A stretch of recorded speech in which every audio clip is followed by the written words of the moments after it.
Hi there, and welcome to Plant CEO. In today's episode, I'd like to welcome my guest, TK Pillan, the founder and chairman of Veggie Grill. Hey, TK, how are you doing? I'm doing great. Anand, how are you? Yeah, all good, thank you. Great to have you on the show. Oh, it's good to be here. And you're dialing in at the moment from your office in LA, where you've been That- based for some time now. That's correct. Yep, I've been in LA for almost 30 years after Wow. growing up in Boston and Oh, going to right, brilliant. college. Yep, Yeah. So you also went to MIT, right? In those days. that's correct. Yeah, Yeah, and you did engineering. yeah, engineering. So, how does an engineer end up in the restaurant industry, so to speak? Yeah, yeah, not a direct path, that's for sure. So I worked in the computer systems world after getting my engineering degree, and then ended up starting my own e-commerce development systems integration firm in the mid 90s during the first wave of the internet boom, and that company did very well. And then I ended up selling that company and stepping away completely in 2004. And I had a blank slate, and that blank slate led to me starting Veggie Grill. Yeah. So, for people, especially outside of the US, can you tell everyone what Veggie Grill is? Sure. So we are what we call a fast casual restaurant serving all plant-based food. And we are the largest plant-based restaurant company in the US with 33 locations across the country. Yeah, we deliver the best the plant-based world has to offer, delicious, what we call classic American comfort food, but without the animals, all plants. And when people try it, they believe it. So taste and believe is one of their mottos.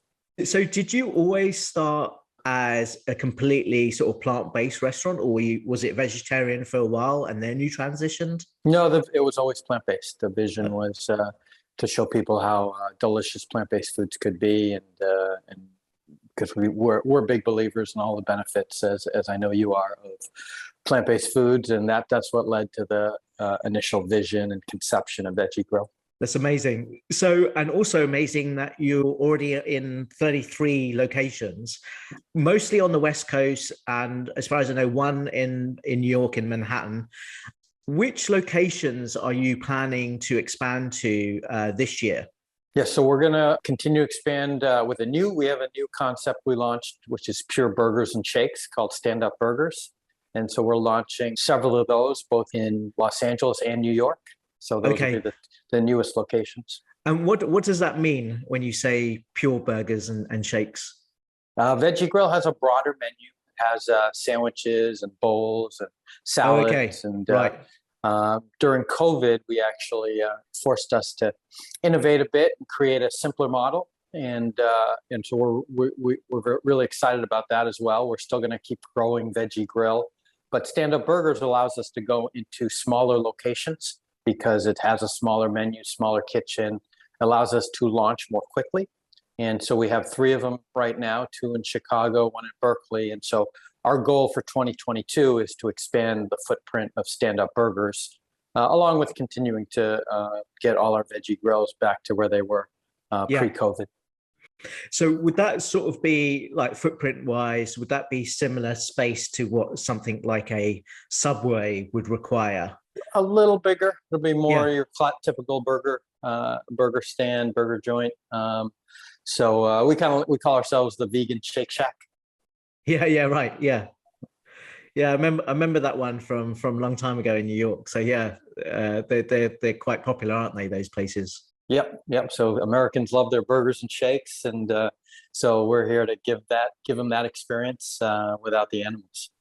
Okay, yeah, brilliant. And you also have another concept, don't you, which is for your Mexican food. And yeah, if you can just say the name of that division that you've Sure. got, or yeah. Yep, Más Veggies Vegan Taqueria. So Okay. similar, exact same purpose and mission as Veggie Grill and Stand Up Burgers, which is to deliver the best the plant-based world has to offer. But Más Veggies does it around Mexican food, around burritos, tacos, and nachos.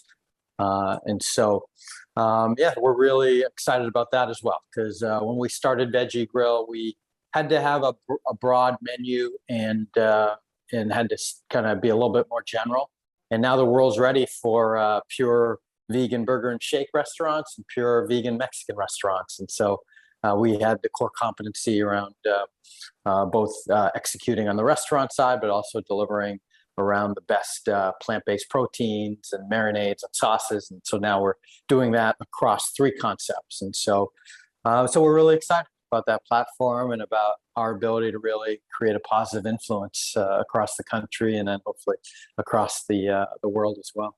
Yeah, and Más Veggies is delivery only and certain pickup locations. Is that right? It's not a location as a fixed location. It's really catering for people, at home or who want office deliveries and getting that convenience food to be delivered quite quickly to them, right? Yeah, it's pickup and delivery only. It's leveraging all our Veggie Grill kitchens as ghost kitchens. So anywhere there's a Veggie Grill, you can get Más Veggies. It's a virtual brand, so to speak, which also became much more popular during COVID. So we developed Más Veggies, and we're excited because it's across the country. Within 3-6 months from when we had the initial idea to when we launched it, we were able to launch it across the country and deliver craveable Mexican food, all plant-based. And but at the same time, we save our dining rooms for kind of the Veggie Grill experience, and Más Veggies is a takeout and delivery experience. Yeah, that's great. I mean, I think you're definitely going after a market there. I'm not sure what Taco Bell is like in the US in terms of their range, but in the UK, they don't have a very extensive range at all for plant-based options. So did you notice the same sort of gap, especially for Mexican food? Sure, of course, yes. That's why we exist, right? We existed originally to bring it to people and show them how delicious it can be, and we still exist to do that. But we also exist to give people the best breadth, depth, and selection of plant-based. And the Taco Bells and every other traditional restaurant company, that's not their focus. Their focus is animal-based food, and then it's great that they're putting plant-based on their menu to cater to people, including myself, when I'm driving down the highway and I need a bite to eat. But when you want the best plant-based experience with all of the different options, just like all the animal you can get with all of the different animal proteins, you can get that same exact experience, that same variety, that same satisfaction on our menus at each of our 3 concepts. And so absolutely, that is our focus. And every restaurant is really great, can only be great at a few things, and we're great at plant-based. Yeah, brilliant. So do you have an idea of where you might end up, like the number of locations? You're 33 now. Where do you think you'll end up by the end of 2022? And also for towards the end of the year or next year, are you thinking of country expansion as well outside of the US? Yeah, we're, as you know, we're coming out of a tough time for restaurants. So we had to kind of put the brakes on during 2020 and 2021. So for 2022, we're stepping on the gas again, and we're looking at about 4 to 6 new locations. It'll be 4 stand-up burgers, traditional restaurants. And then we also have a licensing agreement with Sodexo to bring Veggie Grills onto college campuses. So we're hoping to get 2 to 3 of those. But colleges are still working through their own COVID issues. So that's a little bit TBD. So we'll hopefully have at least 4 new locations, but if all goes well, up to 6 to 7. And then that'll set the foundation for more aggressive growth into 2023 and beyond. And so the goal is by 2025 to have 100 locations across the country across our 3 concepts. But 2022 is the year for us to step back on the gas and start laying our growth foundation. And so with the 100 locations by 2025, would that include outside of the US market?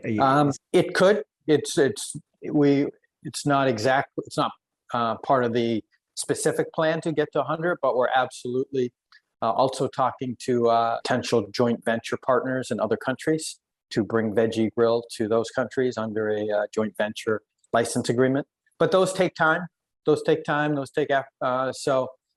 we have total control over launching here in the U.S. via company owned, and but we're also looking at potential joint venture and franchise partners to take us to other regions. Got it. Yeah. So yeah, that was one of my other questions, is that you are completely owned and operated yourself versus a franchise model. We are. That is one of the reasons we started Standup Burgers. That's a model that can be franchised. And so part of our goal going into 2023 is to launch some franchised, so a few franchise partners to help us expand Standup Burgers as well. Yeah, sounds great. And can you talk me through the menu items, especially let's take Veggie Grill. What do your customers love to eat, and what do your customers ask for that you don't currently offer and that you may consider catering for in the future? We're here to give people the classic American comfort food experience across Veggie Grill, and then we do it more specifically with burgers and shakes at Standup, and then now we're doing it with tacos and burritos, and Más Veggies, which has become comfort food here in the U.S. as well. But at Veggie Grill specifically, it's our sandwiches and burgers. It's our VG Classic Burger. It's our Santa Fe Crispy Chicken Sandwich. Those are our most popular items because that's the American comfort food that people crave and love, and now they can get that same exact experience and satisfaction without the guilt of the animal products and everything that does, both the environment and treatment of the animals, and also it's healthier. There's no cholesterol, no animal fat. But we do sell quite a few salads and bowls. So so we have a very popular kale and quinoa power salad that you can add tempeh or crispy chicken to, and we also have a very popular Far East bowl, which you can add a variety of proteins to. So Veggie Grill has a broad menu, but certainly our traditional American comfort food items, burgers and crispy chicken sandwiches are our number one sellers. And what would you say the customers are asking for, like that you don't currently have? That's a good question. We do have quite a bit of variety on our menu. I think we generally like to give people things before they're asking for them. So we're always, we launched a limited time meatball sub this fall that we're bringing back. We just launched an orange chicken bowl. So we generally are surprising our guests with new items that people never thought they could get in plant-based form. So I think it's more about what we would like to bring. And, personally, it's, we're trying to get some great bacon. So we're evaluating a lot of new bacon products. So I think that's probably, to me, the missing link. Cheese is starting to really become pretty compelling in the plant-based world. So I think it's some burgers with the bacon on top that we would like to bring to people, and in a compelling factor. And I think that's probably the missing item on our menu from that classic American experience. Yeah, true. And the items that you sell at the moment, are you buying it in? Are you working with other sort of manufacturers? Are you building all the burgers and everything yourself? Yeah, when we first started Veggie Grill back in 2006, we were making our own proteins. We were making our own tempeh, making our own seitan, because back then the products didn't exist. And we made a decision when we started seeing some products come to market back in 2007 and 2008, Gardein being one of the first ones, and now there's a plethora, to really focus on delivering the best out there and not making our own. And so I think that has served us well. So we don't make our own proteins. It's amazing how much innovation is happening. And so we're out there evaluating the best products in each category, and then our job is to prepare them in the most compelling fashion, both from the prep, the sauce, the marinade, the cooking techniques, and then be able to deliver them in just an amazing form. And so that's what we do. That's what we do with our crispy chicken sandwich. That's what we do with our burgers. That's what we do with our newest products from Good Catch, our Cajun fish sandwich. And so we're really proud of our ability to bring to consumers all of these new plant-based products in their best forms. We just launched a burger with vegan blue cheese, which is great. People are amazed when they try it. Yeah. I think you also mentioned that earlier, just about the cheese, which, has required a bit of work, right, to get to the same level as providing, I would say, an on par, equivalent from like burgers. What have you noticed this year? What sort of cheese do you use, you mentioned the blue cheese, but is there any sort of manufacturers that you kind of really like that you'd like to give a shout out to? Well, yeah, sure. I mean, we love them all, right? Because everybody's part of this movement, and but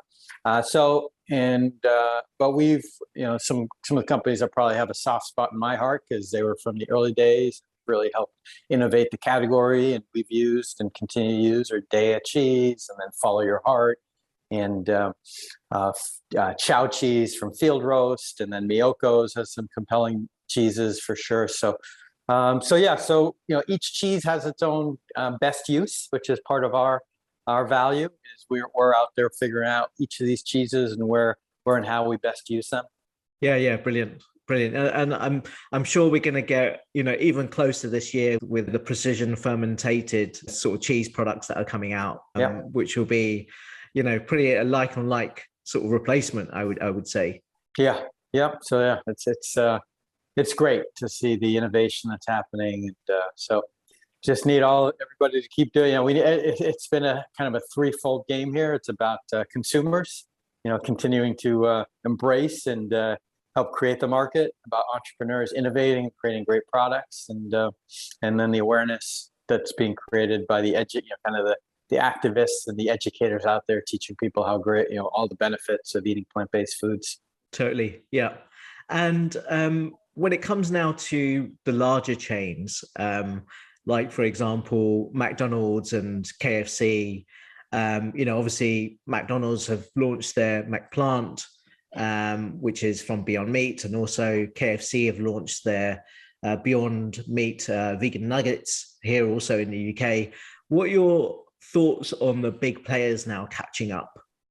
Yeah, so I think it's great because it continues to raise the awareness and makes it more normal to eat plant-based, and so it's great. And then our job is to deliver it in its best form. And once people get introduced or get curious about plant-based through different forms, different restaurants, whenever they see a Veggie Grill, they can then experience it in its full glory. And like I said, we're not everywhere. And so it's great to have options when I'm traveling to get plant-based and in whatever kind of form I'm craving at that point. There are some products that have been launched. So if we take here in the UK, KFC launched the nuggets from Beyond Meat, but they're also frying it together with their animal products. So there was quite a lot of debate in the UK about, that it's not entirely vegan. Some people, wouldn't want to eat that. Whereas, if you're catering for maybe flexitarians or all those meat eaters making a different choice, it will be suitable for them. But what's your thoughts on that purity question of veganism? Yeah, good question. So, we're dedicated to the purity and all plant-based and have made that commitment. So we would hope that consumers, when they have a choice, we're going to choose the company that's totally dedicated to it. And it's our job to deliver it in its best form. But even beyond that, we're hoping the purity of the mission, and that we're not here just to sell food to and create additional sales to a new audience. We're here to help change the world and change food culture for the better. And so I would encourage everybody, hey, when you have a choice, choose the restaurant that's really committed to it from a purpose and mission standpoint. But at the same time, we all need to eat, and if that's your only option, it's great to have it, and it's good to that they're making their strides towards it. I think it's a tough choice, right? Because there is conflict, right? There, they make most of their money selling animal products and aren't committed to the mission and the purpose, and they're just trying to satisfy a veto factor. But you can't argue with progress, and so I would say consumers should just be aware of of each what's going on behind the scenes at each of these companies, and then make their decision based on their situation. But yeah, so like you said, it's not an easy question, but I think progress is certainly to be applauded, supported. At the same time, when you have a choice, I would hope everybody supports the plant-based restaurants and products out there in their purest form. Yeah, I'm happy with the progress being made, if it means that more animal lives are being saved quicker. But then I would obviously choose a more pure-based one that hasn't been mixed.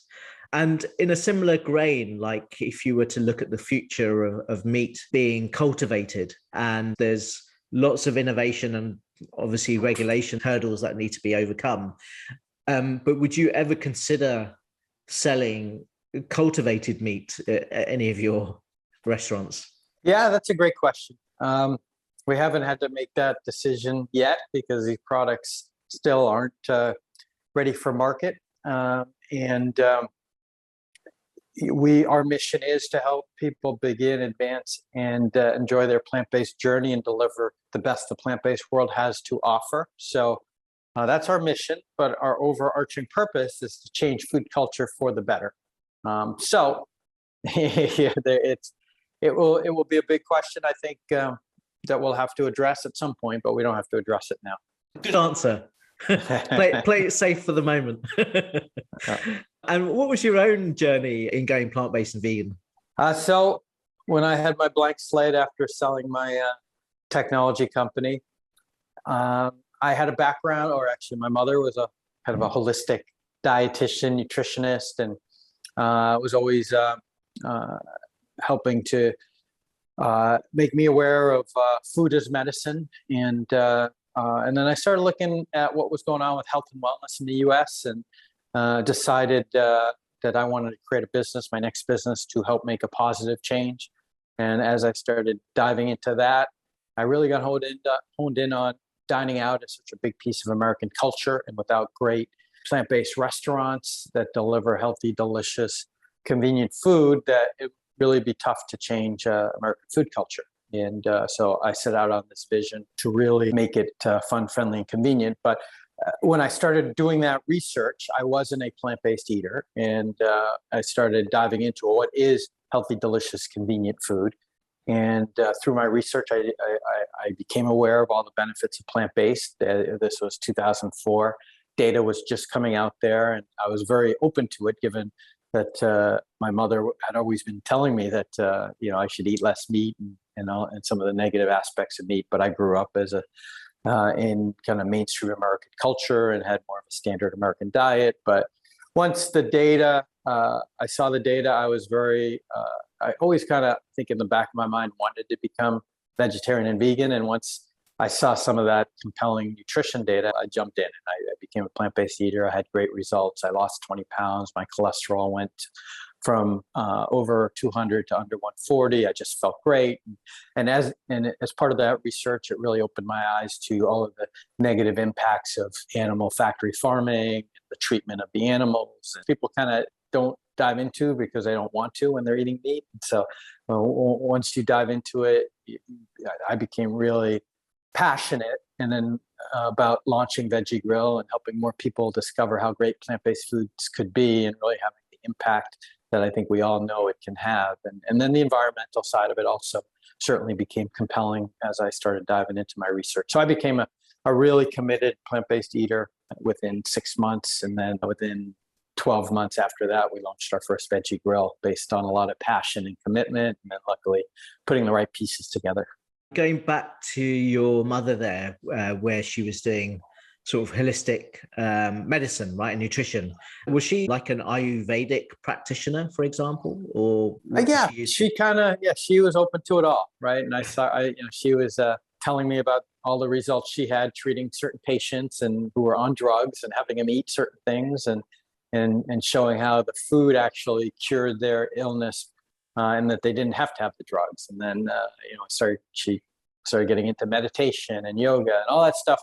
Was all part of my childhood, being exposed to all that, and hearing and seeing firsthand some of the benefits. They used to take me to this local ashram in Connecticut every month, and people were getting off the drugs and going into a holistic lifestyle, doing yoga.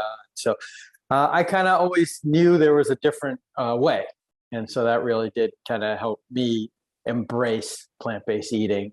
And part of what I saw before starting Veggie Grill was how popular yoga had become over the years. So I was like, okay, if yoga can go from where I was embarrassed to even talk to people about it when I was growing up in the 70s to where it is now. We could do the same thing for plant-based eating. I think that is happening now. So the goal now is to accelerate and amplify and hopefully really take this to where it needs to go to really help us cure a lot of these ills that we have right now from a environmental and just overall treatment of animals and use of land and just health and wellness, right? Get selfish, and hopefully people understand the health impacts that they're bringing upon themselves.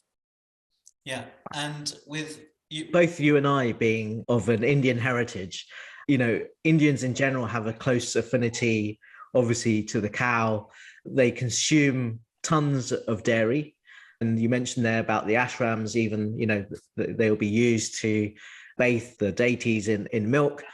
What's your viewpoint of where that is today compared to how things are moving elsewhere, right? I'm kind of thinking more of people who are very traditional in their ways. Like, I don't know if you've had debates of trying to convince, especially the older generation, to even look at, dairy differently. Mm-hmm. The way it used to be where, maybe they had a single cow in the family, and it was providing for the family and they were treated fantastically well compared to even obviously here in the UK, in the US, but even in India where they have mega milk factories now. And, it's the same sort of process that they have that is causing the same level of harm and cruelty. Yeah. So there's a lot behind that for sure. Like, I think your initial statement kind of, like burgers are to Americans, yogurt is to Indians, right? And then, like you said early on, it was the treatment of those cows was a lot more humane and natural. And people say that, hey, when the cows were treated that way, the yogurt's better and the milk's better and it's healthier.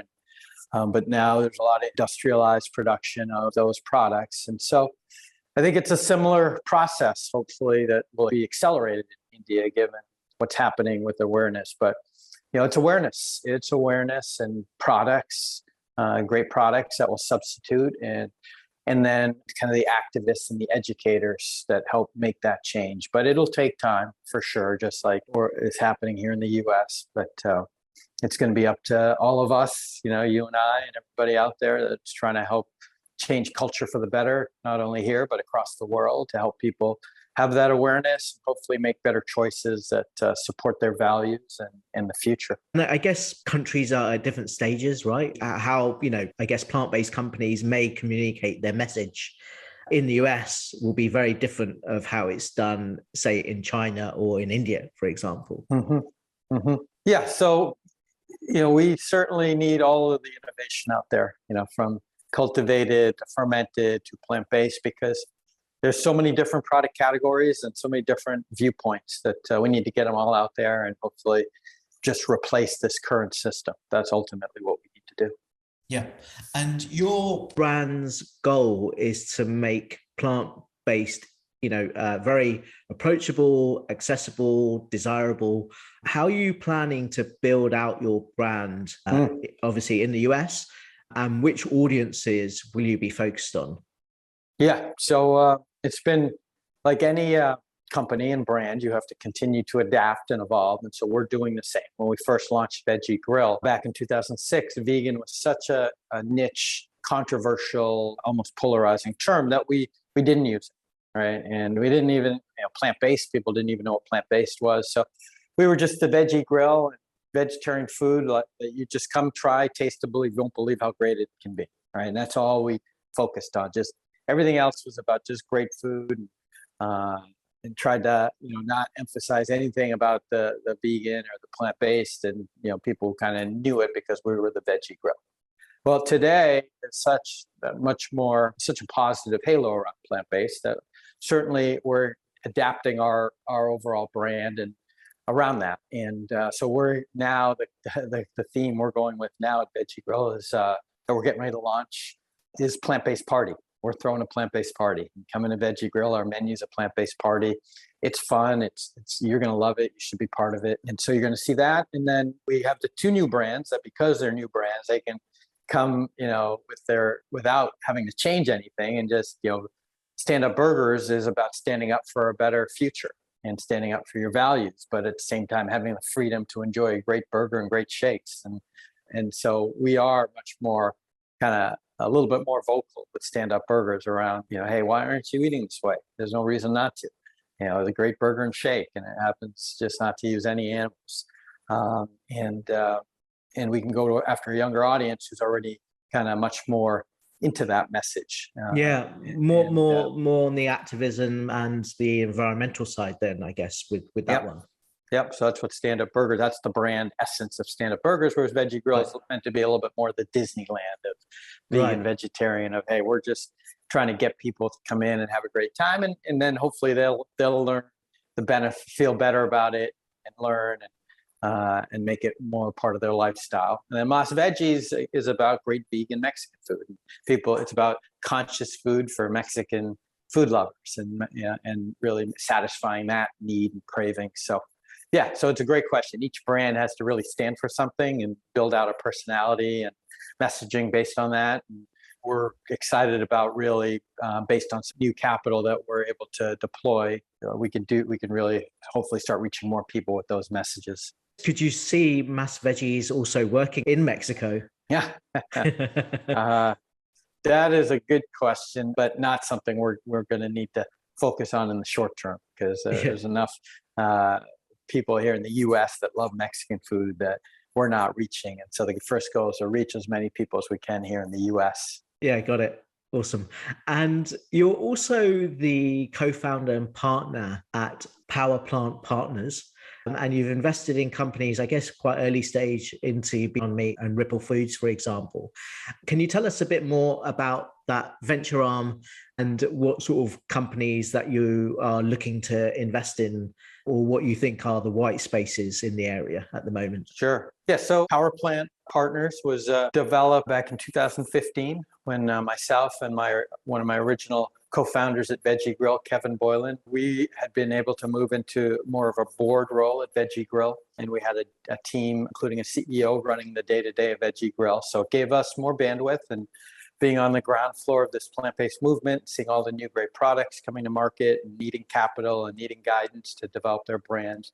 That led to us starting Power Plant Partners to really increase our reach and continue with the same overarching mission of helping change food culture and helping to bring these new products to people. So that was the original focus of Power Plant Partners, and Beyond Meat being a great example of a product that had really helped change the conversation around plant-based foods. And I've been friends with Ethan, the founder and CEO of Beyond Meat, since before they had products to market, because of what we were doing at Veggie Grill and helping to tell them our take on the market and our take on the different opportunities. And then they developed a great burger, and we were the first to launch it at Veggie Grill. So that's a little of the history. And then we continue to see great products like Ripple and a few others. Miyoko's is actually in the portfolio now.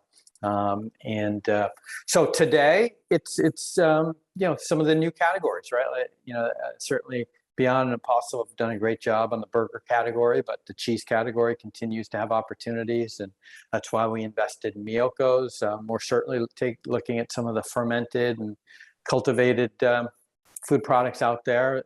We're looking at the plant-based seafood products. There's different categories of seafood that are now emerging. So it's really continuing to focus on, hey, where is the biggest opportunity and impact? Where is that overlap? And being able to then find great, passionate teams and entrepreneurs that we think can deliver on the product and also on the marketing and overall execution to really make that impact. Mostly those companies are slightly later stage companies versus sort of direct startups, would you say, that you're looking for? Yeah. Power Plant, we have a certain fund mandate and risk return portfolio. And so there's some great venture investors in the plant-based world that can take that, have that risk of the early stage as part of their overall mandate, where they're willing to take a lot of risk. And if they hit 1 out of 10, it'll be a great outcome from a fund standpoint. And maybe they have some additional mission mandates from some of their investors, which is great. We have investors that kind of are on that ESG impact side, but also want us to hit certain return mandates. We've kind of created a portfolio overall risk return setup where we are looking a little later stage where, and that is a little bit more of our expertise where we can help these companies that have early traction really scale up and figure out how to expand their distribution, build their teams, and really make that broader impact, not hit a lot of those speed bumps. So that's the mandate of Power Plant. So yes, a little later stage companies that probably have at least 5 to 10 million in revenue, but still very small, in the overall landscape of the food industry. And our job is to help them really scale up similar to what Beyond Meat did. In terms of the return, they would want a shorter time frame. Maybe would it be sort of the investors that are investing with you on that might want it like 3 to 5 years versus plus 5 years, I guess. Yeah. So that's kind of how the funds are set up. They have different time horizons, different risk return portfolio mandates. And so, you are correct. Yeah. And can you talk about any recent investments, any new ones that you've done? Yeah. Miyoko's was our most recent big one. Yep. Yeah, they're awesome. Yep. So their job now, our job is to help them scale up and reach more people. And would you invest in other markets other than the US? Yeah. We now have a larger fund, can have some of the ability to help look at the other markets and do the kind of diligence what we'd need to do to focus on that. Yeah, we do have a UK-based company we invested in, Collaborative. They have the yogurt and the desserts, coconut. They work on coconut. Collaborative. Yeah, right. They're very big here, actually. Yeah. So they do a great job, and they've got their desserts as well that they're really trying to scale up here in the US. And so we're helping them with that process. Yeah. I too invested in a UK based company, yogurt company. It's a kids brand actually. Called Little Bandits. Also using coconut actually, but aimed at kids. So they're in nurseries and places like that in Asda. And so they've done well as a small startup. Yeah, and we actually do have an investment in an Israel-based company, Zero Egg. That's it's following in Just Eggs footsteps and helping to get the egg create that mainstream plant-based egg market. So they're just launching here in the US and getting some good early traction. Most of Zero Egg is it powdered substitute versus? That's how they started. They started, but they now have a liquid, and they're getting ready to launch a folded egg, kind of ready to eat egg products. So we're pretty excited about their innovation and their opportunity to help build the plant-based egg category here in the US and across the world. And have you tried the difference between their product and Just products? Because Just also has obviously liquid egg and the folded egg. And are you working with any of those within your chains at the moment? Yeah, well, we've been certainly looking at that. We don't have breakfast at any of our restaurants yet, but we're certainly looking at that for Veggie Grill. And so certainly have worked with Just. We've had Just before. It's a great product. It's kind of, they're the pioneer. Zero Egg is looking at what's great about competition is everybody's trying to solve problems in a better way. So Zero Egg's trying to help solve problems around cost and around prep time and different uses. So there's certainly room for both of them, just like I mentioned, all the different cheeses that we use and the different, we use Beyond and Impossible across our concepts. So each has certain, just like you mentioned the yogurt, kids yogurt versus coconut collaborative. So to really make the impact, there's going to need to be multiple companies in each of these categories solving different problems. Yeah, completely. Yeah. Yeah, brilliant. Thank you so much for coming on today. I really wish you the best of luck with your expansion plans. And hopefully this year will be a lot better than last year and the year before in terms of your growth. And just wish you all the best with all those 3 different divisions and also the work that you're doing at Power Plant Partners as well. Well, great. Well, thank you, Jeff. Thanks for your work helping to spread the awareness and help people learn. And so, thanks for everything you're doing. Great. Thank you so much, TK. And speak to you again soon. Okay, Anant. Thank you. Take care. Bye-bye. Bye. Bye.